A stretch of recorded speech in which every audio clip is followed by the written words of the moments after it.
बिस्मिल्लाहिर्रहमानिर्रहीम। अस्सलामु अलैकुम। इस्लामिक हेवन चैनल में खुश आमदीद। अगर आपको वीडियो पसंद आए तो इसे लाइक शेयर कीजिएगा, चैनल को सब्सक्राइब कीजिएगा और बेल आइकन को ज़रूर प्रेस कीजिएगा ताकि हर नई आने वाली वीडियो आपको बर वक्त मिल सके। ख्वाजा मियाँ सुल्तान मोहम्मद मलूक बादशाह नहीं, मलूक बादशाह के नाम से याद रखे जाते हैं। ख्वाजा निज़ामुद्दीन कियानवी के वालिद हैं सुल्तान मोहम्मद मलूक बादशाह, जिनका मज़ार जंजाट कुंडल शाही वादी नीलम आज़ाद कश्मीर में है।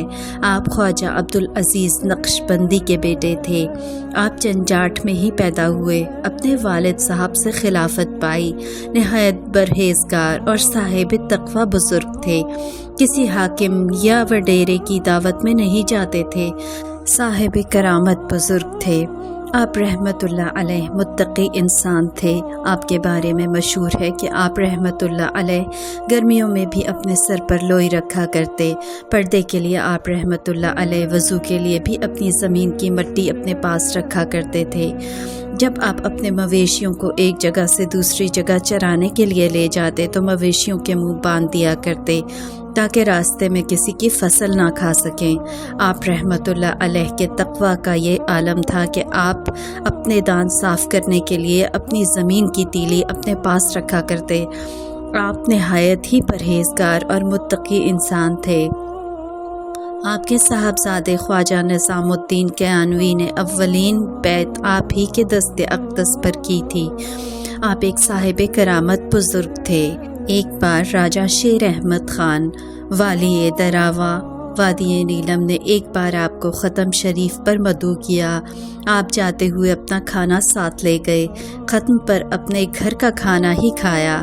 राजा के मुलाज़मों ने राजा से शिकायत की तो राजा ने आपसे इस्तफ़सार किया। आपने फरमाया कि इस बात को पर्दे में ही रहने दिया जाए तो बेहतर है। राजा ने इसरार किया तो आपने फरमाया कि अच्छा खाना मंगवाओ, लेकिन हम दोनों मिलकर खाएंगे। खाना पेश किया गया। ढक्कन उठाया गया तो उसमें खून और कीड़े मकोड़े थे।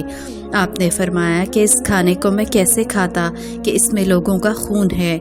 राजा बहुत शर्मिंदा हुआ और आपको रुख़सत करते हुए आपको बहुत से तहाइफ देकर रुख़सत किया।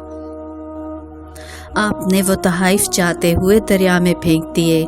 राजा के मुलाज़मीन ने फिर राजा से शिकायत की तो राजा शेर अहमद ख़ान ने आपको तलब किया और तहाइफ फेंक देने की वजह दरियाफ़्त की। आपने फिर उससे कहा कि इसे पर्दे में रहने दिया जाए तो बेहतर है, लेकिन उसके इसरार पर आपने वहीं से हाथ बढ़ाकर दरिया से तहाइफ निकाल कर उसके सामने रख दिए और फरमाया कि तुमने मेरा पर्दा ज़ाहिर कर दिया है, अब तुम हुक्मरान नहीं रह सकते। कहा जाता है कि कुछ ही अरसे बाद राजा शेर खान का दौरे हुकूमत ख़त्म हो गया।